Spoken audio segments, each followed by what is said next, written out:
Assalamualaikum warahmatullahi wabarakatuh. Alhamdulillah, alhamdulillahi hamdan katsiran thayyiban mubarakan fi kama yuhibbu rabbuna wa yarda. Wa ashhadu an la ilaha illallah wahdahu la syarika lah wa ashhadu anna Muhammadan abduhu wa rasuluh. Ya ayyuhalladzina amanu taqullaha haqqa tuqatih wa la tamutunna illa wa antum muslimun. Amma ba'du, fa inna asdaqal hadisi kitabullah wa khairal hadi hadi Muhammadin sallallahu alaihi wasallam wa syarral umuri muhdatsatuha wa kulla muhdatsatin bid'ah wa kulla bid'atin dhalalah wa kulla dhalalatin finnar. Ikhwan wa akhawati fillah, bapak-bapak, ibu-ibu, kaum muslimin dan muslimah, jamaah salat subuh Masjid Baitul Jannah Central Park Ayani Surabaya, yang semoga dimuliakan oleh Allah Subhanahu wa taala. Puji dan syukur selalu kita panjatkan kepada Allah Subhanahu wa taala atas segala karunia nikmat yang telah Allah berikan kepada kita. Di antara kenikmatan-kenikmatan tersebut yang kita rasakan pada pagi hari ini adalah nikmat sehat, nikmat diberikannya kita kemudahan dan kesempatan untuk melaksanakan sholat subuh secara berjamaah.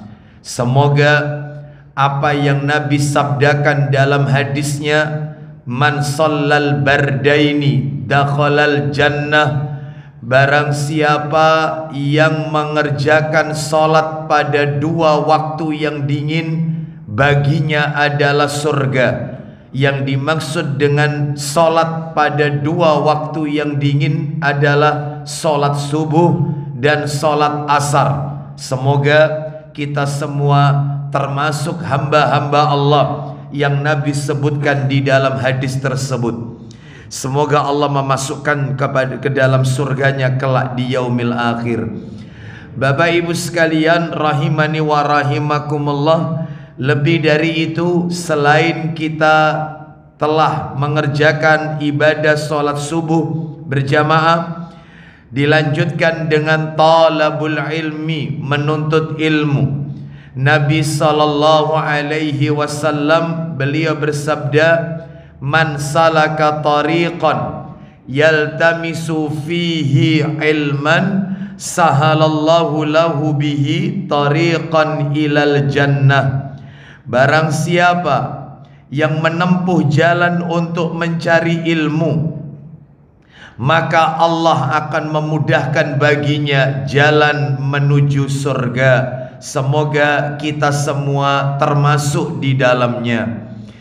Lebih dari itu, Bapak Ibu sekalian rahimani wa rahimakumullah, di dalam hadis riwayat At-Tabrani, coba dibuka dalam kitab Sahih Targhib wa Tarhib jilid 1, hadis nomor 86, dari sahabat Abu Umamah Al-Bahili radhiyallahu an. Dia berkata, Nabi sallallahu alaihi wasallam bersabda, man ghada ilal masjid la yuridu illa an yata'allama khairan aw yu'allimahu kana lahu ka ajri hajjin tamman hajjatuhu. Silakan.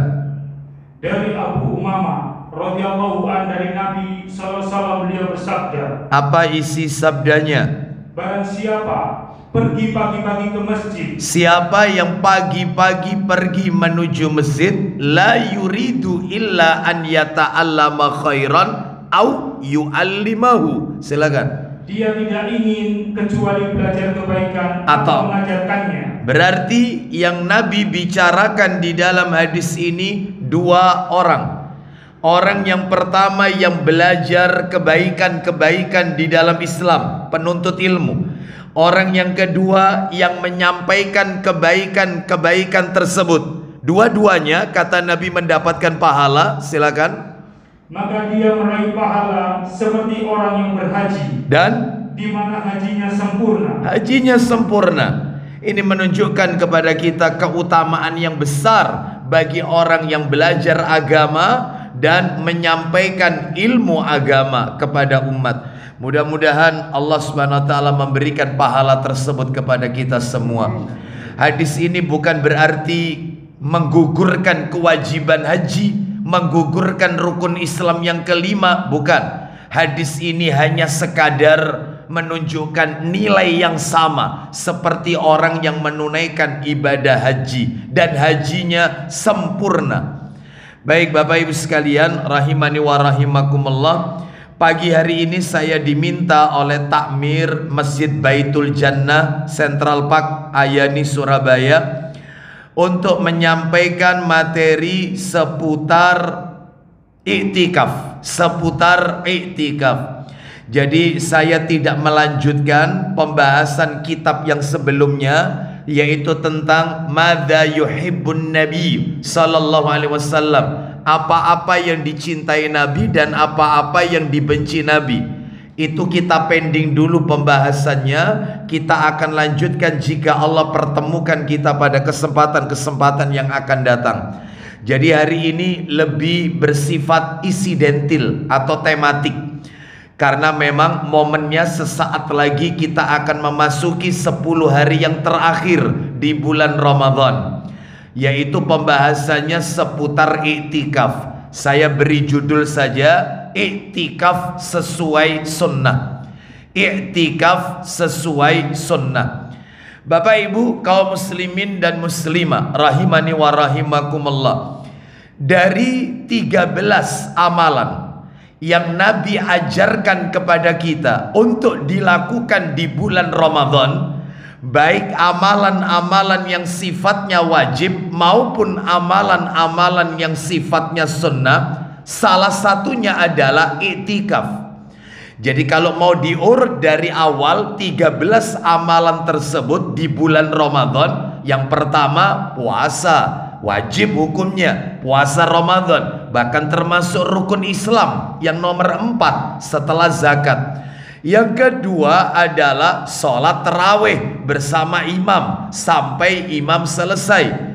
Yang ketiga adalah bersedekah, memperbanyak sedekah. Karena Ibnu Abbas radhiyallahu anhuma mengatakan, karena Rasulullah sallallahu alaihi wasallam ajwadan nas wa kana ajwada ma yakunu fi Ramadan. Rasulullah sallallahu alaihi wasallam adalah orang yang paling dermawan dan akan tampak lebih dermawan lagi kalau sudah masuk Ramadan. Sampai-sampai diibaratkan seperti angin kencang yang berhembus, gencar sedekahnya. Yang keempat, tadarus Al-Quran. Bahkan malaikat Jibril yaitu turun untuk mengecek bacaan Nabi. Ketika Nabi detik-detik menjelang ajalnya, menjelang wafatnya, itu malaikat Jibril lebih sering turun mendatangi Nabi dan mengontrol murojaah bacaan Nabi sallallahu alaihi wasallam, tadarus.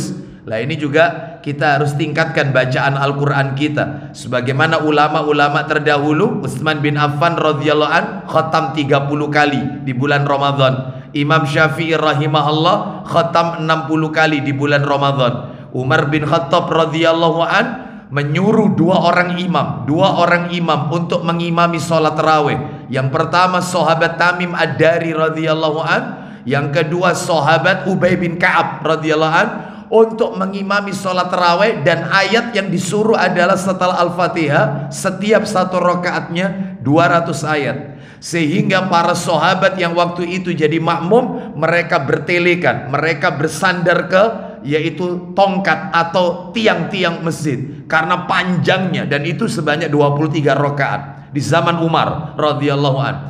Berarti mereka semangat sekali. Jadi sudah 4 ya amalannya. Yang kelima zakat fitri atau zakat fitrah.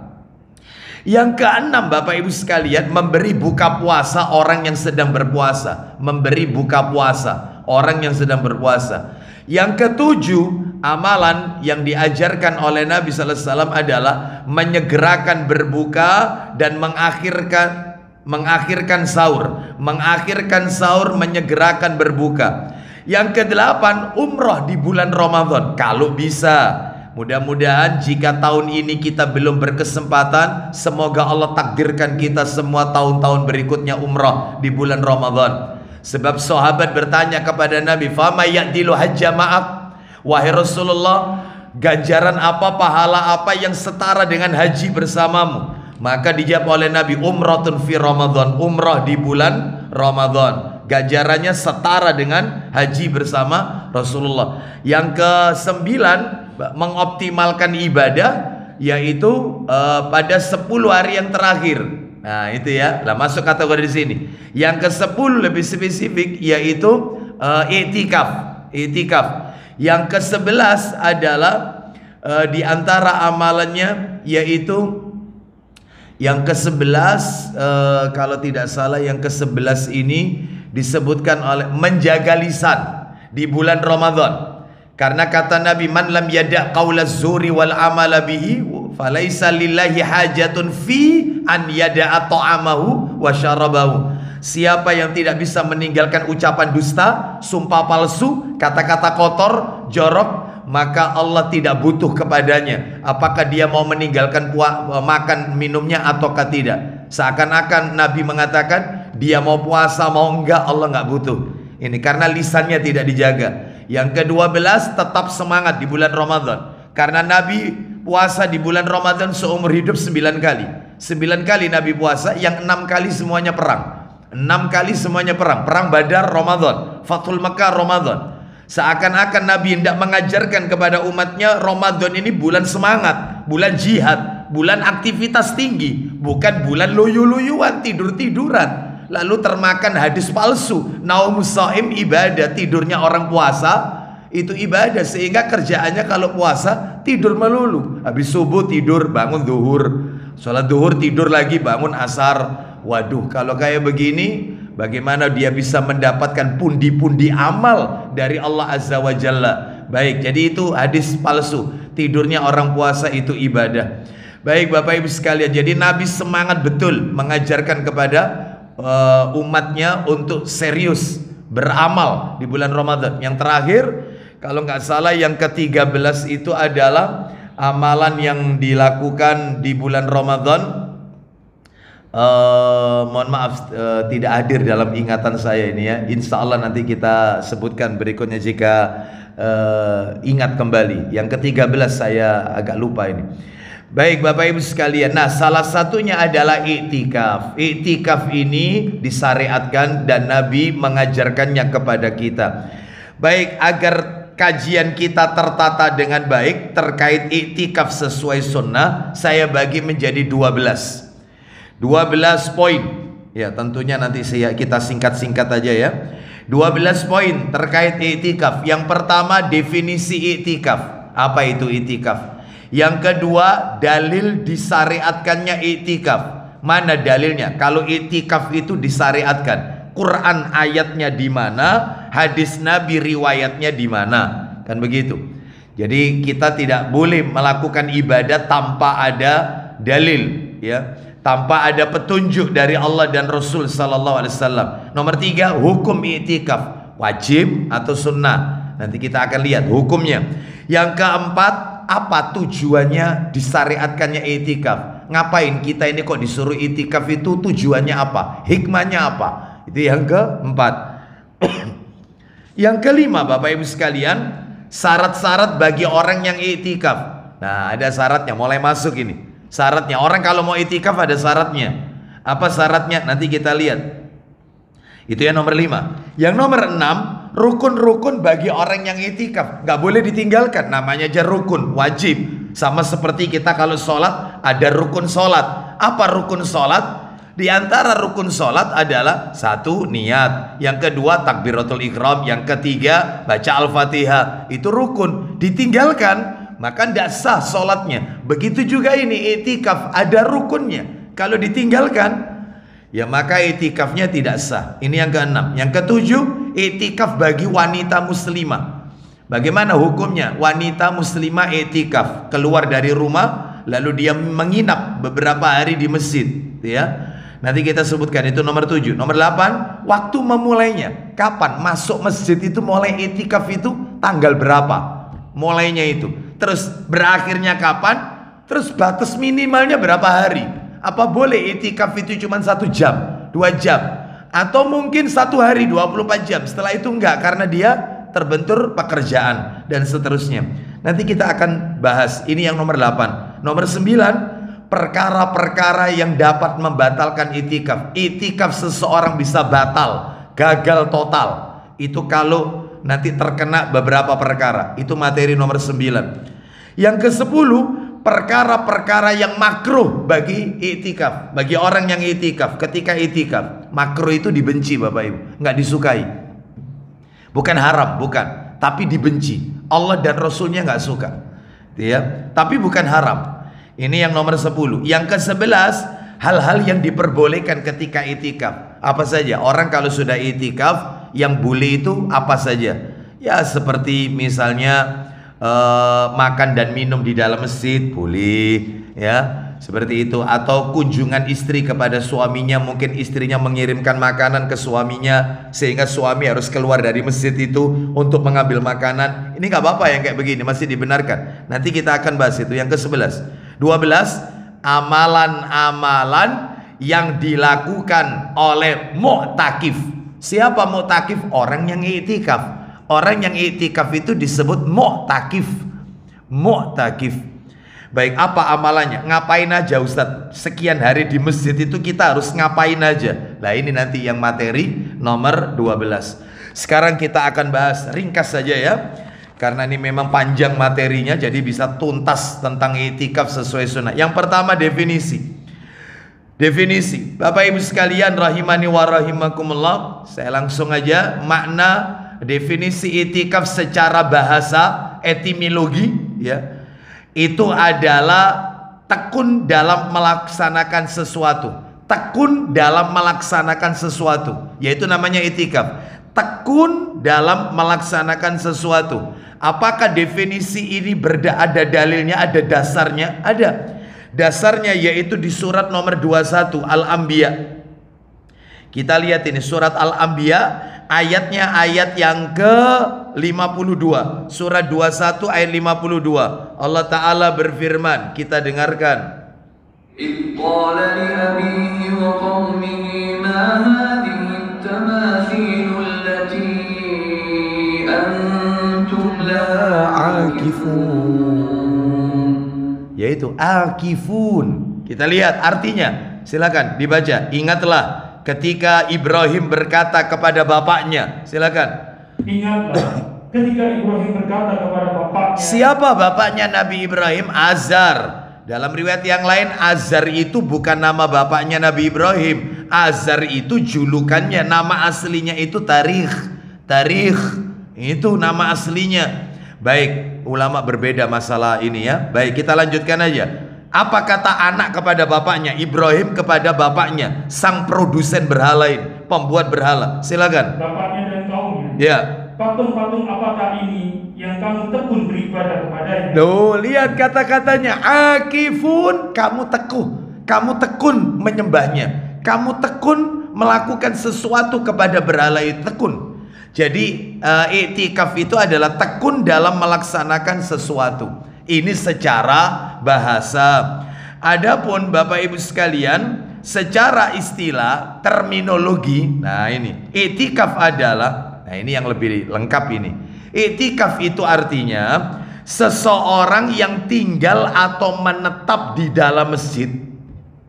Seseorang yang tinggal atau menetap di dalam masjid dengan tujuan, nah ini yang penting, tujuan untuk mendekatkan diri kepada Allah dengan tata cara yang telah ditentukan oleh syariat, yaitu, jadi saya ulang, seseorang yang tinggal atau menetap di dalam masjid. Jelas masjid ini, Ustadz, masjidnya itu musola apa masjid Ustadz? Nanti kita bahas. Nanti masjidnya itu yang dipakai Jumatan apa masjidnya kalau nggak dipakai Jumatan boleh itikaf? Nanti sabar, pelan-pelan dulu ya. Saya ulang, seseorang yang tinggal atau menetap di dalam masjid dengan tujuan mendekatkan diri kepada Allah dengan tata cara yang telah ditetapkan oleh syariat. Baik. Dan ini kami ambilkan definisi ini di dalam kitab Fathul Bari oleh Ibnu Hajar Al-Asqalani di juz yang keempat halaman 271. Sekarang masuk nomor 2, dalil disyariatkannya itikaf.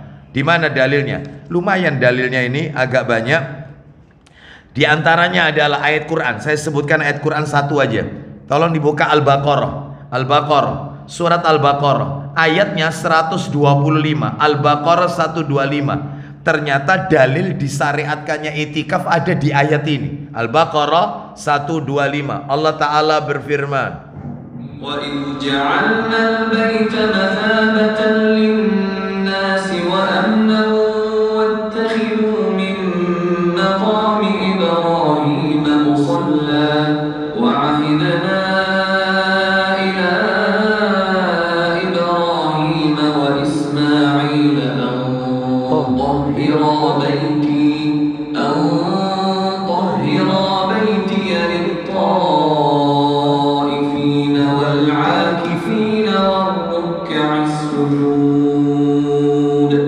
silakan.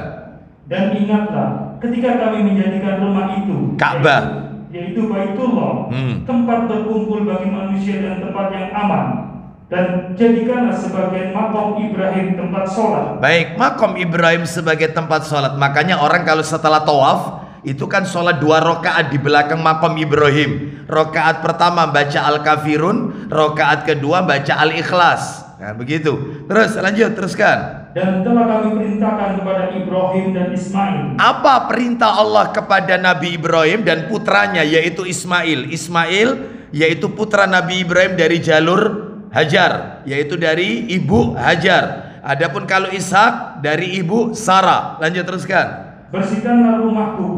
Bersihkan rumahku ini, yaitu Baitullah Ka'bah untuk orang-orang yang tawaf. 1, orang yang tawaf. Nomor 2, Pak Didi, yang iktikaf.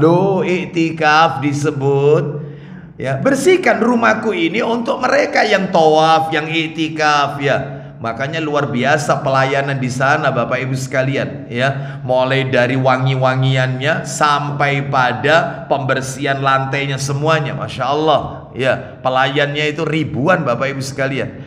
Jadi luar biasa karena ini perintah. Lanjut, teruskan. Orang siapa lagi selain itikaf? Yang rukuk dan yang sujud. Baik, maksudnya orang-orang yang sholat. Baik, kita lanjutkan. Sekarang dalil yang lain. Dalil yang lain selain Al-Quran. Apa ada dalam hadis Nabi itikaf itu disyariatkan? Ayo dibuka Sahih Muslim. Setelah itu jangan ditutup nanti. Sahih Muslimnya dibuka. Kita kasih nomor yang cetakan terjemahan aja ya. Nomor 1140 1140 1140 dari Aisyah radhiyallahu anhuma. Katanya, ya'takiful ashral awakhir min Ramadan. Ya, silakan. Ayo. Dari Abu Hurairah radhiyallahu anhu. 1140. Ya, 1140 1140. Sumbernya dari Aisyah radhiyallahu anhuma. Silakan. Dari Aisyah radhiyallahu anhuma katanya, bahwasanya Nabi sallallahu alaihi wasallam iktikaf pada tiap-tiap 10 yang akhir bulan Ramadan. Loh, Nabi selalu itikaf. Beliau kan panutan kita. Ya, kita harus mengikuti suri tauladan beliau sallallahu alaihi wasallam. Tambahkan lagi Pak Didik 1143 dari Aisyah juga. Silakan 1143. Silakan. Dari Aisyah radhiyallahu anhuma katanya, Kana Rasulullah sallallahu alaihi wasallam idza dakhala al-ashru ahyal lail wa aiqadha ahlahu wa jadda wa shaddal mi'zar. Silakan. Apabila telah masuk 10 yang akhir bulan Ramadan. 10 yang terakhir di bulan Ramadan. Tanggal berapa itu Ustadz? Saya kalau lihat kalender, yang puasanya mulai hari Ahad. Ya, kan beda-beda ini puasanya. Mulai kapan ini ya? Yang puasanya ikut ulil amri. Dan memang itu selayaknya begitu. Sumu li ru'yatihi. Berpuasalah kalian dengan melihat ru'yah. Ru'yatul hilal. Baik. Jadi kalau saya lihat kalender 10 hari terakhir itu ya masuknya tanggal 22 April. Sekarang tanggal berapa? 15 16. Ini 22 April malamnya. Jadi itu sudah masuk 10 hari terakhir. Jadi masuknya itu ya 22 April. Itu masuk 20 Ramadan itu sebelum matahari terbenam. Jadi belum maghrib sudah masuk masjid. Sebelum maghrib masuk masjidnya. Sebelum maghrib ya itu 20 Ramadan 22 April. Nah terus kemudian berakhirnya nanti kita akan bahas ya. Baik 10 hari terakhir. Ulang lagi, apabila telah masuk 10 yang akhir bulan Ramadan, Rasulullah Nabi SAW lebih giat beribadah malam-malamnya. Loh, ditingkatkan lagi volume ibadahnya. Terus beliau bangunkan keluarganya. Nomor 2, keluarganya dibangunkan semua untuk qiyamul lail. Lanjut. Beliau lebih tekun. Loh, lebih tekun. Kemudian nomor 4, dan beliau kencangkan ikat sarungnya. Maksudnya dikencangkan ikat sarungnya, menjauhi istrinya untuk lebih banyak mendekat kepada Allah. Tidak menjima istrinya 10 hari terakhir Ramadan. Oh itu. Tapi ya jangan kemudian ibu-ibu didekati suaminya. Sunnah Rasul mas, jangan deket. Waduh. Nah kalau kayak begini, ini pentingnya punya istri 2 itu ya kayak begini. Ya. Ini ya, mau nggak bisa didekati ya mungkin istri yang berikutnya yang mungkin bisa didekati. Ya. Ini tidak wajib, ini sunnah. Ya. Jadi jangan saklek gitu lah ya. Kalau suami, ya istri wajib melayani suaminya. Ya. Baik, jadi ini menunjukkan kepada kita bahwasannya Nabi sallallahu alaihi wasallam kalau sudah 10 terakhir Ramadan, beliau lebih giat beribadah, membangunkan keluarganya, lebih tekun, beliau kencangkan ikat sarungnya, alias menjauhi istrinya, lebih banyak mendekat kepada Allah Azza wa Jalla. Tambahkan lagi Sahih Muslim 1144 1144. Dari Aisyah radhiyallahu anhuma lagi, silakan. Dari Aisyah radhiyallahu anhuma ia berkata, Kana Rasulullah sallallahu alaihi wasallam yajtahidu fil ashril awakhir ma la yajtahidu fi ghairihi. Silakan. Pada 10 yang akhir bulan Ramadan, Nabi SAW lebih giat beribadah melebihi hari-hari lainnya. Oh, melebihi hari-hari yang lainnya. Jadi kalau awal Ramadan one day one juz, 1 hari 1 juz, maka kalau sudah 10 hari terakhir tingkatkan lagi. Sebagaimana Imam Bukhari rahimahullah, nama aslinya Muhammad bin Ismail, ya, rahimahullah. Kenapa disebut Bukhari? Karena lahirnya di Soviet, Bukhara. Ya, sesuai dengan nama daerahnya, kelahirannya Imam Bukhari. Nama aslinya Muhammad bin Ismail rahimahullah. Itu kalau Ramadan masuk tanggal 1 Ramadan, masuk Ramadan siang hatam sekali, kalau malam 3 malam sekali hatam. Berarti tiap malam itu 10 juz, malam besoknya 10 juz, malam 3 malam sekali. Itu awal Ramadan. Tapi kalau sudah masuk 10 yang terakhir, beda lagi Imam Bukhari. Siangnya 1 juz, malamnya 1 juz. Berarti kalau 10 terakhir itu 2 juz. Kok 1 juz? 1 kali hatam, malamnya 1 kali hatam. Maksud saya begitu. Jadi saya ulang. Jadi kalau tanggal 1 sampai tanggal 20, Imam Bukhari rahimahullah, siang itu 1 kali hatam siang, malamnya yaitu 3 malam sekali hatam Quran. Ya, 3 malam sekali hatam Quran.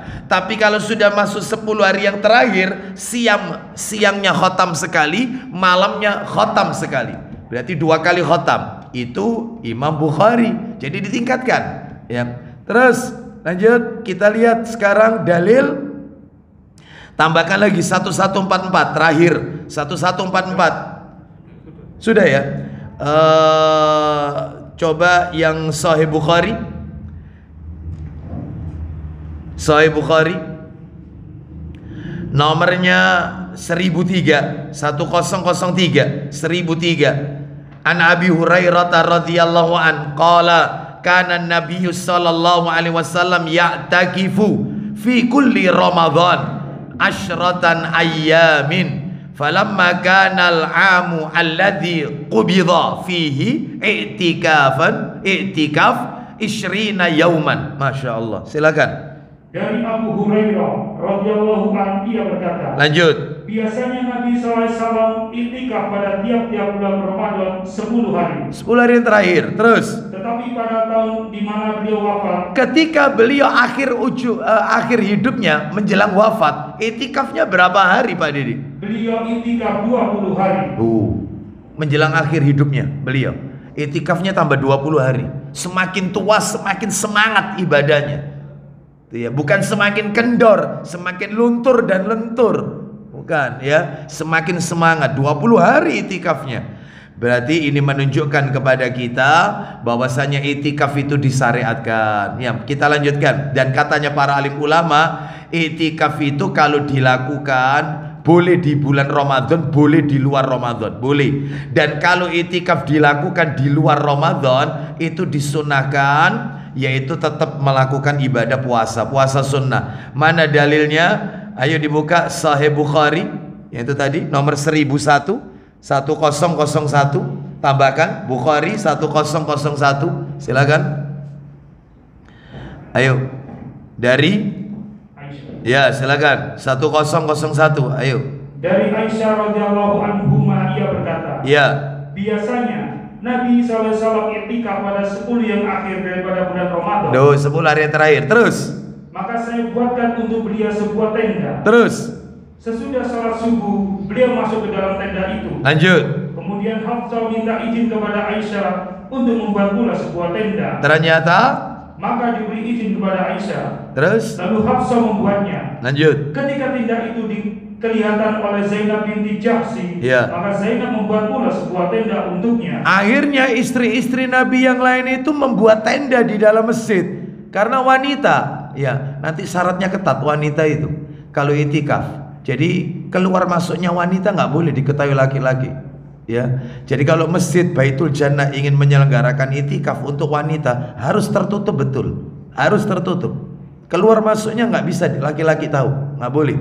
Jadi kalau bisa terpisah, gitu ya. Makanya dulu istri-istri Nabi buat tenda. Lah akhirnya Nabi ketika keluar dari tendanya kok melihat di dalam masjid banyak tenda-tenda. Akhirnya Nabi menyuruh untuk membongkarnya, bongkar. Lalu Nabi membatalkan iktikafnya 10 hari terakhir Ramadan, nggak jadi. Lalu diqadha, Nabi mengqadha iktikaf. Iktikafnya diqadha. Kapan? 10 hari pertama Syawal. Syawal itu itikaf, Idul Fitri masuk itikaf 10 hari untuk mengqadha yang kemarin karena dibatalkan sama Nabi. Lanjut teruskan. Ketika hari telah subuh, Nabi SAW melihat tenda-tenda yang lain itu. Ya, terus. Lalu Nabi bertanya, ya, tenda-tenda apa ini? Tenda-tenda apa ini? Lanjut.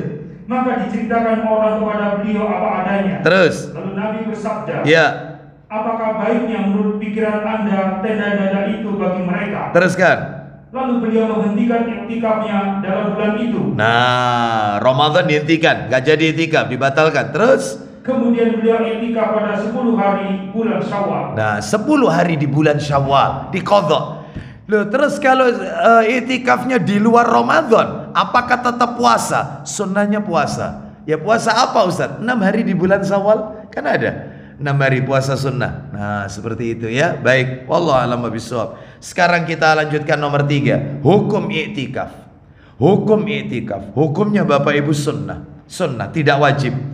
Dan mustahab, disukai, dicintai untuk dilakukan, ya. Kecuali kalau itu adalah nadar. Nadar hukumnya jadi wajib. Misalnya seseorang berjanji bernadar, saya kalau nanti sembuh dari sakit ini, saya kepingin nanti itikaf di Masjid Baitul Jannah. Saya nadar, kalau saya sembuh dari sakit ini, saya itikaf di Masjid Baitul Jannah selama 10 hari, nginap di masjid itu. Nadar, ya, maka ini wajib. Ya, kalau dilanggar maka kena denda, kena kafarat di dalam Islam, dan itu ada bahasan tersendiri tentang pelanggaran nadar itu. Baik, kita lanjutkan. yaitu hukumnya sunnah, tidak diwajibkan. Buktinya dalam hal ini hukumnya kalau itu adalah sunnah, tolong dibuka Sahih Muslim 1139 dari Abu Sa'id Al-Khudri radhiyallahu an, dalil yang menunjukkan hukumnya sunnah ini. Silakan. 1139 ya, dari Abu Sa'id. Ayo.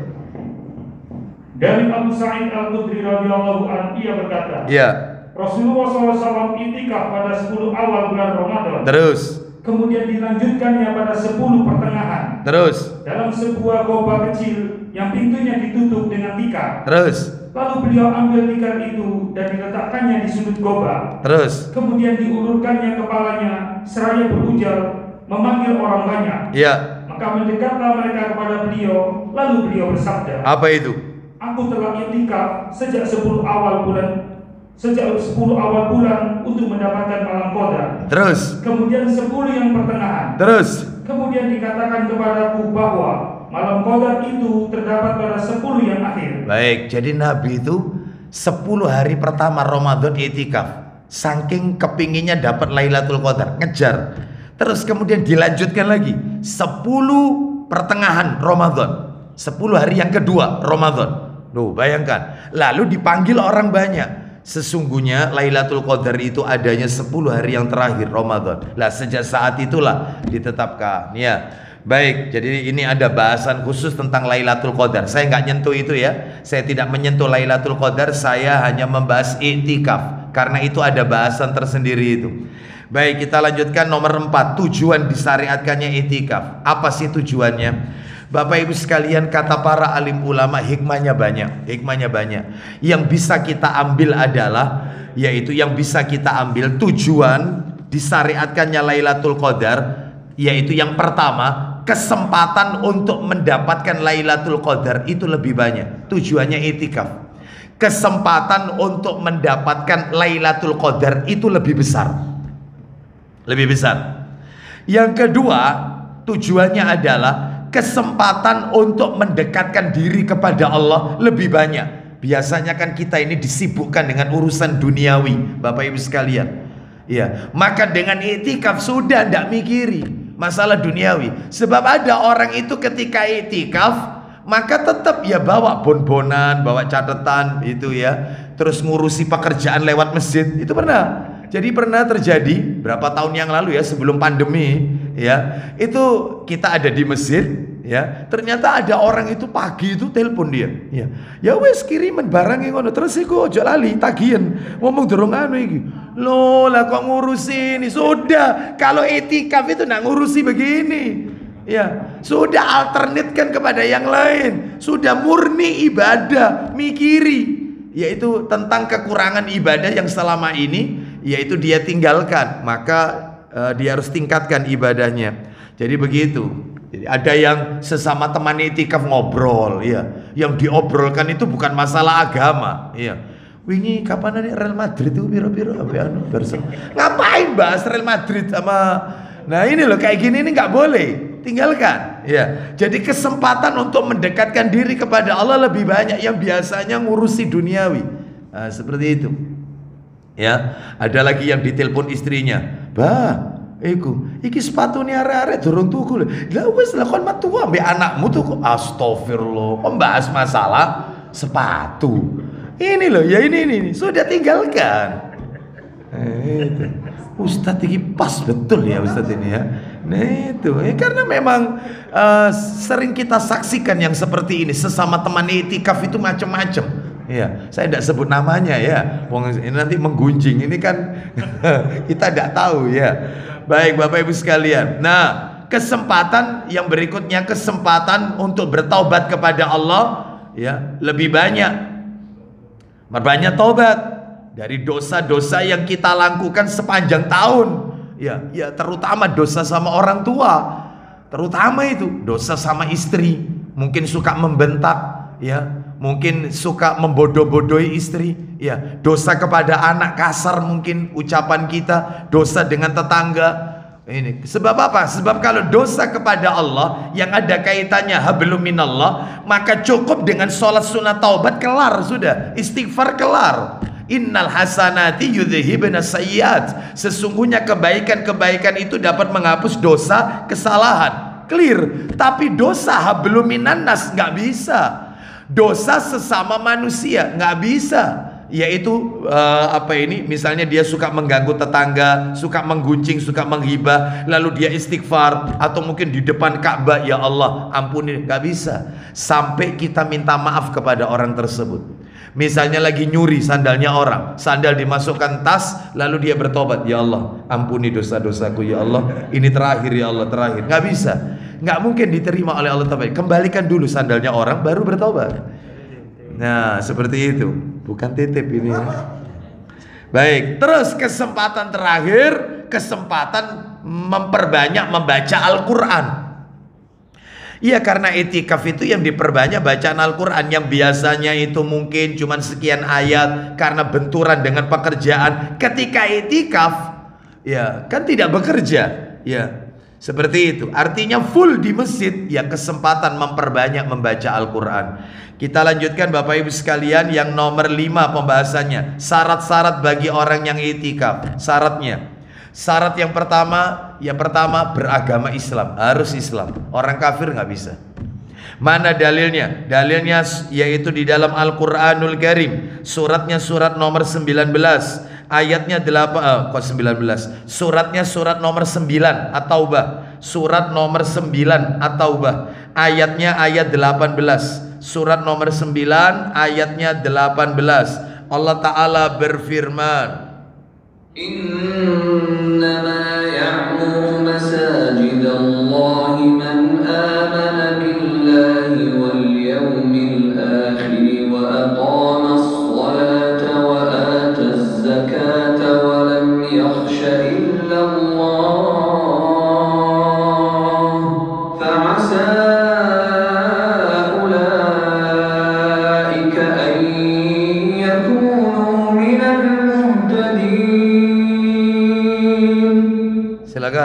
hanya yang memakmurkan masjid-masjid Allah. Hanya yang memakmurkan. Sesungguhnya yang berhak memakmurkan masjid-masjid Allah ialah orang-orang yang beriman kepada Allah dan hari kemudian. Itu yang pantas memakmurkan rumah Allah, bukan orang kafir. Nah ini syarat yang pertama, beragama Islam. Nomor 2, syaratnya adalah berakal. Maka tidak sah itikafnya orang gila, mabuk, pingsan, nggak sah.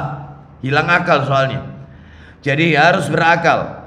Ya, kenapa? Karena Nabi sallallahu alaihi wasallam bersabda, ini kitabnya tidak ada di sini. Dalam kitab Sahih Jami'us Shaghir, Nabi bersabda begini Bapak Ibu, Rufi'al qalamu an salasatin. Pena itu diangkat untuk 3 orang. Pena diangkat untuk 3 orang. Alias tidak dicatat dosa. 3 orang ini tidak dihukumi dosa. Siapa itu? 1.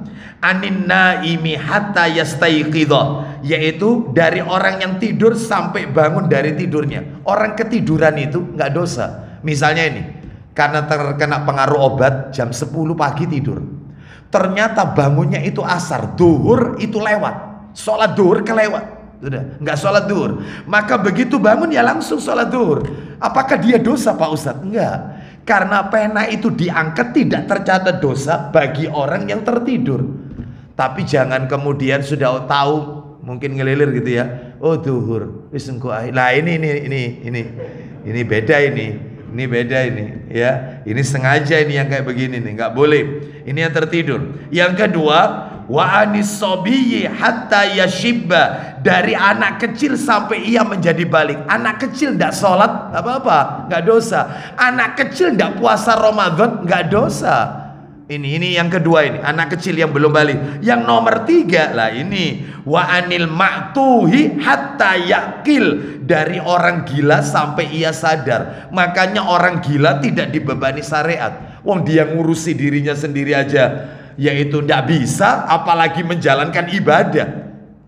Ya, maka syarat yang kedua harus berakal. Yang nomor 3 yaitu syaratnya tamyiz. Apa itu tamyiz? Usia mumayyiz. Apa itu Ustaz tamyiz mumayyiz? Yaitu usia di mana sudah bisa membedakan yang baik dan yang batil, yang hak dan yang batil. Ya, biasanya anak-anak yang umur tamyiz itu antara 7 sampai 9 tahun. Jadi anak-anak kalau sudah umur segitu, maka itu sudah sah itikafnya. Dia bisa bedakan ini baik, ini buruk, ya ini boleh, ini tidak boleh, ya seperti itu. Makanya ada wanita bertanya kepada saya, Ustadz, saya punya anak saya, kalau bepergian itu boleh ngajak anak saya. Anak saya itu SD kelas 1 Ustadz. Boleh, sudah layak, karena dia bisa jaga mamanya. Seperti itu, karena dia sudah tahu bisa membedakan. Loh Ustadz, ngajak anak kecil di bawah 7 tahun Ustadz ke masjid. Seorang ayah, seorang ibu ngajak anaknya usia di bawah 7 tahun ke masjid. Maka kata para ulama, jangan. Karena anak-anak seperti ini lebih senang bermain-main. Sebab itu kalau kita ajak, kita mendolimi banyak orang. Dan dosanya mendolimi orang itu besar loh. Bikin sholatnya orang jadi tidak khusyuk gara-gara raminya anak kita. Mendolimi orang itu. Mendolimi orang itu, ya, itu sebuah bentuk kedoliman. Nggak boleh. Maka suruh sholat di rumah, ya. Karena apa? Karena mungkin dia pasti belum bisa diatur. Yang nomor 4, suci dari junub. Bu, perhatikan, bapak-bapak, nggak boleh kondisi junub iktikaf atau haid. Wanita haid nggak boleh, wanita nifas jangan. Jadi syaratnya harus suci. Syaratnya ini, ya, syaratnya harus suci. Itu dalilnya di surat An-Nisa ayat 43. An-Nisa ayat 43, nanti dibaca sendiri. Yang nomor 5, disunahkan untuk tidak menjenguk orang sakit. Jadi kalau sudah iktikaf, kita dengar berita ada yang sakit, kalau bisa jangan keluar. Kalau keluar maka batal iktikaf kita, ya.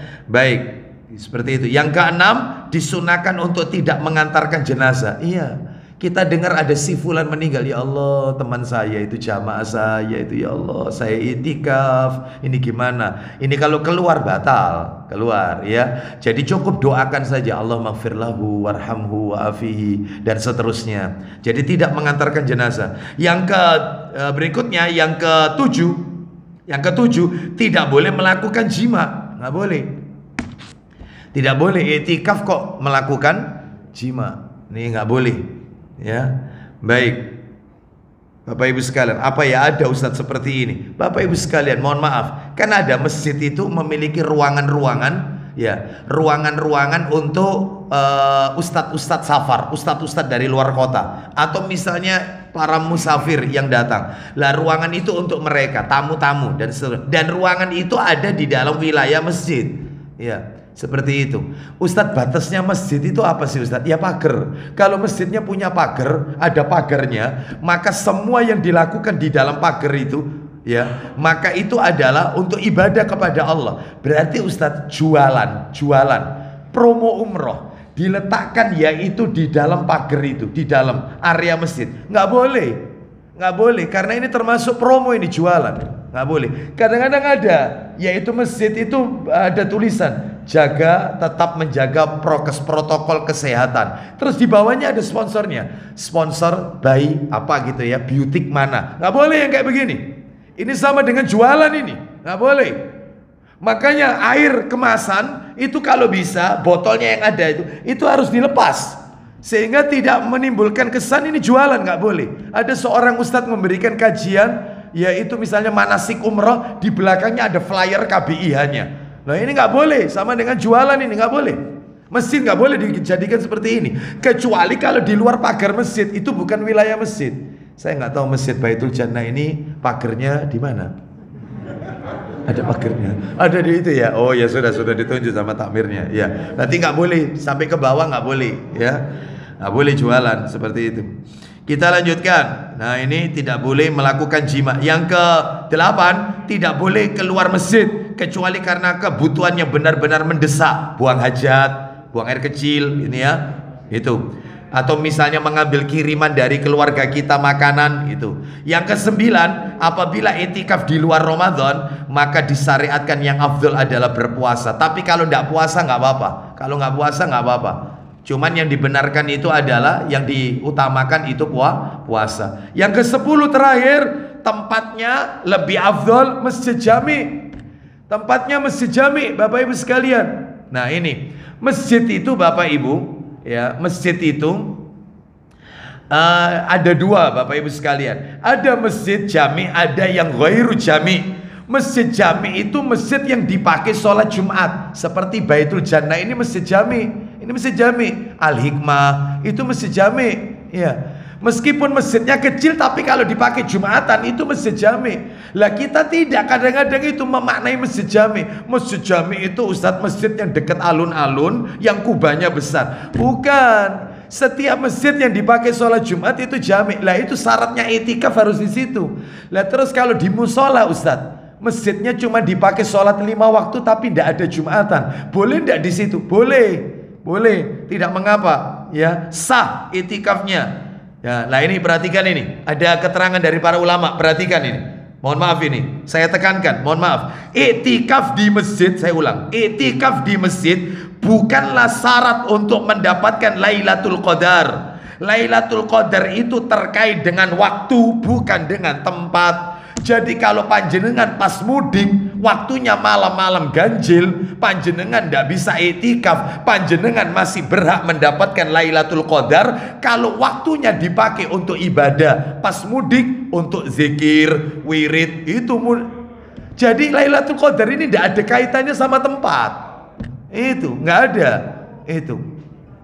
Jadi Bapak Ibu sekalian, dalam hal ini mereka masih layak mendapatkan yaitu Lailatul Qadar meskipun tidak ke masjid. Wanita haid kan tidak ke masjid, dia kan di rumah. Apa boleh Ustadz dia di rumah berdiam diri karena 10 hari terakhir saya itu halangan? Nggak apa-apa, layak Ustadz, saya tetap dapat Lailatul Qadar. Ya insya Allah, selama dihabiskan waktunya untuk ibadah kepada Allah. Ya, wanita haid, wanita nifas atau orang musafir. Nah kan begitu. Jadi mohon dipahami dengan baik. Jadi bukan syarat orang itu kalau ingin dapat Lailatul Qadar harus ke masjid. Enggak, bukan syarat. Sekarang kita lanjutkan nomor 6. Rukun-rukun bagi orang yang itikaf. Rukunnya Bapak Ibu. Rukunnya ada 3. Diingat-ingat ya, rukunnya orang itikaf ada 3. 1 niat. Niatnya itu di hati. Niat. Mau masuk masjid itu niat, saya mau itikaf itu ya. Niat. Yang kedua, tempatnya harus di masjid. Masjid yang lebih afdal masjid jami. Tadi sudah kita singgung. Nomor 3, menurut yang pendapat yang kuat, boleh dilakukan semua masjid di muka bumi ini selain Masjidil Haram, selain Masjid Nabawi, selain Masjidil Aqsa. Karena ada pendapat ulama yang mengatakan itikaf itu cuma boleh di 3 masjid ini, Masjidil Haram, Masjid Nabawi, sama Masjidil Aqsa. Selain 3 masjid ini maka nggak boleh itu. Tapi pendapat yang kuat, yang roji, yang argumentatif adalah boleh di semua masjid. Nomor 7, itikaf bagi wanita muslimah. Bagaimana ini? Menurut jumhur ulama, wanita yang itikaf, ya, wanita yang itikaf diperbolehkan asalkan di masjid, bukan di musola dalam rumahnya, bukan. Jadi kalau wanita memiliki musola di dalam rumahnya, maka nggak boleh itikaf di situ, harus keluar rumah, yaitu cari masjid yang dipakai untuk sholat Jumat. Ini yang nomor 1. Nomor 2, untuk wanita diharuskan membuat tenda tersendiri atau terpisah dari laki-laki, tertutup betul. Tertutup, hijabnya tertutup. Jadi tidak boleh diketahui oleh laki-laki. Toiletnya, kamar mandinya terpisah sudah, sehingga laki-laki tidak tahu ini ada perempuan atau tidak. Betul-betul tertutup, karena dia akan tidur di situ tentunya. Namanya itikaf. Ya, kan tidak mungkin ibadah terus, satu saat kan dia butuh istirahat. Ya, melepas jilbabnya, loh, seperti itu. Ya, harus tertutup. Yang ketiga, harus mendapatkan izin dari suami atau walinya. Nah ini. Yang keempat, tinggalkan harum-haruman, nggak boleh. Ya, apalagi wanita yang terkenal kecantikannya, maka sebaiknya dalam hal ini betul-betul menjaga diri. Ya, loh, itu kalau terkenal kecantikannya. Lah kalau misalnya pas-pasan, ya silakan dijawab sendiri. Ya, ini nomor 7. Nomor 8, waktu memulai, mengakhiri, dan batas minimal itikaf. Kapan ini?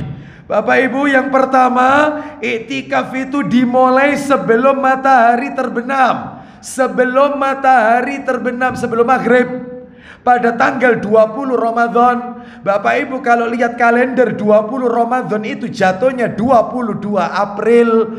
Itu kalau mau maghrib baru masuk masjid. Nah itu mau maghrib, yaitu malam 21. Jadi masuknya itu mau malam, masuk 21. Nah itu. Terus nomor 2, 4 imam mazhab sepakat. 4 imam mazhab sepakat bahwa berakhirnya itikaf adalah terbenamnya matahari di akhir Ramadan. Jadi malam takbir selesai. Jadi begitu adzan maghrib, waktunya mau takbiran ini, nah itu selesai itikafnya. Jadi keluarnya dari masjid itu setelah maghrib, masuknya sebelum maghrib, keluarnya setelah maghrib. Begitu. Ustadz, saya niat itikaf cuma 1 hari. Teknisnya gitu Ustadz, masuk sebelum, keluarnya sesudah maghrib. Iya, begitu caranya. Meskipun niatnya cuma 1 hari, itu teknisnya. Ya. Terus yang ketiga, batas minimal boleh itikaf hanya semalam saja. Semalam saja boleh. Bahkan juga kata para alim ulama, boleh itikaf hanya beberapa saat saja, asalkan niatnya itikaf. Ini perkataannya Imam An-Nawawi rahimahullah. Misalnya Ustadz, saya itikafnya itu di masjid, cuman ikut qiyamul lail saja. Jam 1 malam itu ada sholat sampai jam 3 menjelang sahur. Setelah itu saya pulang Ustadz karena saya mau kerja. Boleh. Itu termasuk itikaf meskipun hanya beberapa saat. Dapat Lailatul Qadar, mudah-mudahan dapat Lailatul Qadar. Karena syaratnya dapat Lailatul Qadar tidak harus di masjid. Tidak. Meskipun Anda di rumah terus memperbanyak zikir, baca Quran, tetap mendapatkannya.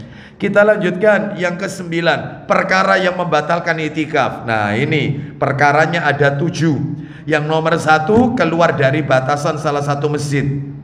Ya, kecuali kalau tujuannya untuk berobat, boleh, sakit ya, untuk makan, ngambil makanan, ngantarkan istri sampai ke teras masjid. Misalnya istrinya mau pulang, ya sudah kamu tak antarkan, nggak mungkin aku ngantarkan kamu sampai ke rumah. Ya tak antarkan sampai teras masjid, aku balik, ya hati-hati. Boleh. Yang ini keluar dari masjid, nggak apa-apa, ya, karena ada hajat. Yang nomor 2, murtad, keluar Islam. Nih batal itikafnya. 3, hilang akal, gila termasuk mabuk. Ini batal itikafnya. Yang keempat, haid nifas, batal itikafnya. Haid sama nifas, batal. Yang kelima, jima, batal. Yang keenam, memutus niat itikaf atau ragu-ragu. Misalnya ini, ketika itikaf sudah dapat 2 hari. Ya Allah, masjid iki nek wayahe buka kok gak enak-enak ngene. Iwake lho, tahu tempe mie wis. Iya, mulai mari aku iki wis gak kerasan aku nek masjid iki ya. Gak kerasan. Ragu-ragu batal itikafnya. Jadi kalau sudah mantap, sudah. Meskipun hanya dapat tahu, kalau kena angin ke kanan ikut miring ke kanan tahunya. Kalau kena angin ke kiri ikut miring karena saking apanya itu. Itu nggak apa-apa, ya sudah. Makanya tolong Masjid Baitul Jannah, nanti kalau itikaf ada jamaah, tolong dilayani. Hari pertama itu kabuli gitu loh. Ya, hari kedua nasi mandi, saya usul takmir. Mohon maaf didengarkan ini takmir. Itu terus kambing guling, gitu loh. Kambing bakar. Semangat itikaf ini. Ini ote-ote tahu isi, mesti ketemu. La haula wala quwata illa. Ya apa mau semangat itikaf, baca Quran bisa semangat. Dikasih, tapi tidak apa-apa semampunya ya. Kenapa? Nggak suka kambing nggak apa-apa. Ya takmirnya harus paham. Ada jamaah yang nggak suka kasih ayam atau kasih kalkun sekalian ya. Hah? Kasih burung dara kan gitu ya. Baik, kita lanjutkan. Ya, yang keberapa sekarang? Yang ke-7 dari nomor 9 ya, perkara yang membatalkan itikaf. Yang ke-7 adalah meninggal dunia. Ya jelas, mau meninggal ya batal itikafnya. Mudah-mudahan husnul khotimah.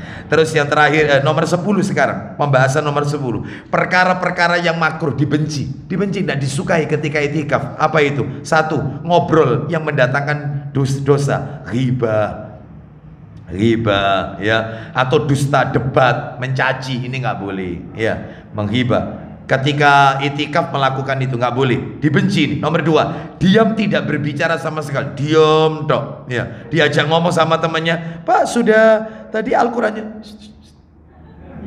ya.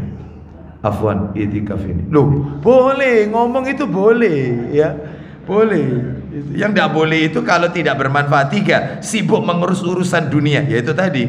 Jadi itikaf itu ya bawa kalkulator, ya bawa apa bonbonan, ya. Nah ini nggak boleh. Yang keempat, banyak tidur, banyak makan, banyak ngobrol. Jadi itikaf ini pindah tempat tidur. Seperti itu ya, bawa kasur dia ya, bawa. Boleh Ustaz, boleh bawa kasur, bawa bantal boleh. Di Mekah itu begitu, bawa kasur, bawa selimut. Iya. Di Mekah, di Madinah itu boleh, cuman ya jangan tidur terus ya. Itu makan ya, banyak ngobrol sesama teman itikaf nggak boleh. Sekarang yang ke-11, hal-hal yang dibolehkan ketika itikaf, yang boleh nih, yang boleh. Kunjungan istri ke suaminya boleh. Namanya istri kangen. Ya, namanya istri. Ya, datang dua-duanya misalnya. Oh, ini masya Allah. Ya, itu kangen. Ya, enggak apa-apa. Yang kedua, menyisir rambut boleh, potong rambut boleh, potong kuku. Ya, merapikan kumis, membersihkan tubuh dengan memakai pakaian terbaik, memakai wangi-wangian untuk laki-laki boleh. Perkara yang dibolehkan. Yang ketiga, keluar untuk sesuatu yang tidak dapat dielakkan boleh, buang hajat dan seterusnya. Terus nomor 4, makan minum di dalam masjid boleh, asalkan tetap jaga kesucian masjid, kebersihan masjid.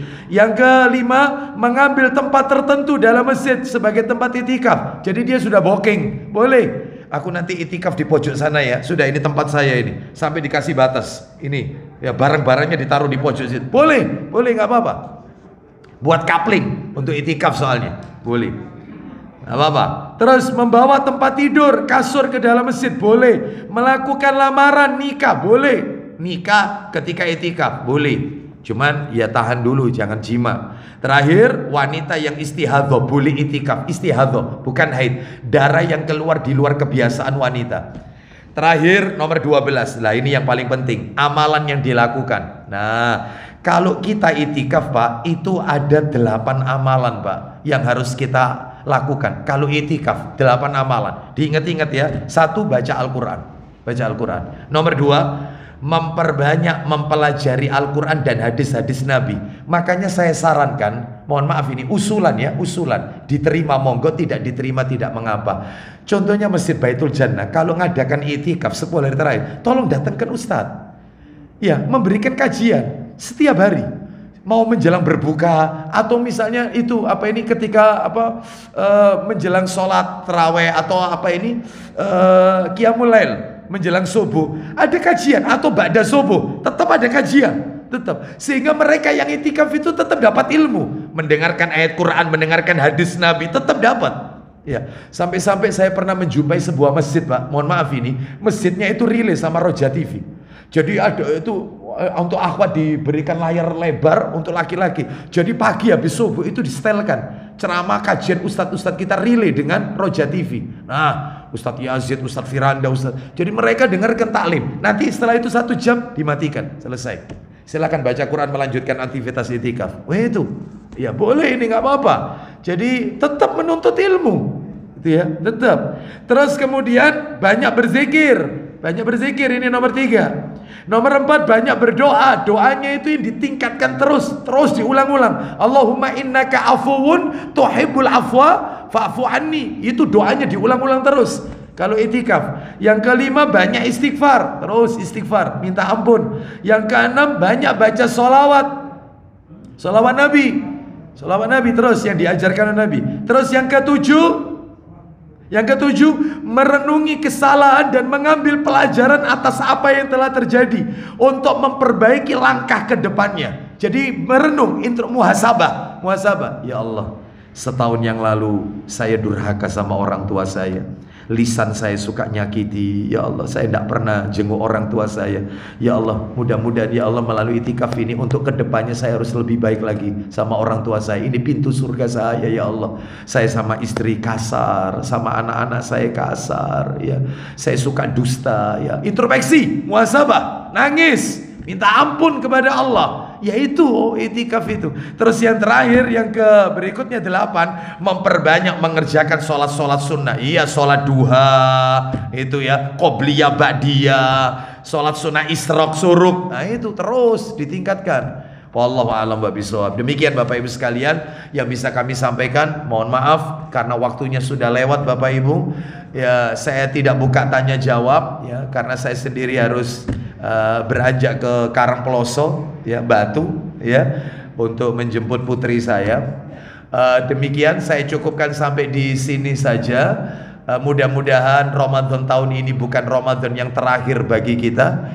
Mudah-mudahan Allah meridhoi semua amal ibadah kita, dan mudah-mudahan Allah mengaruniakan kita Lailatul Qadar di tahun ini.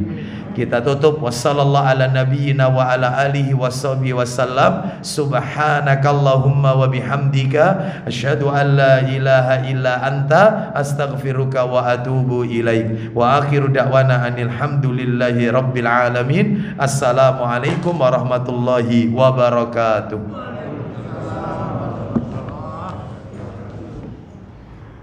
Apa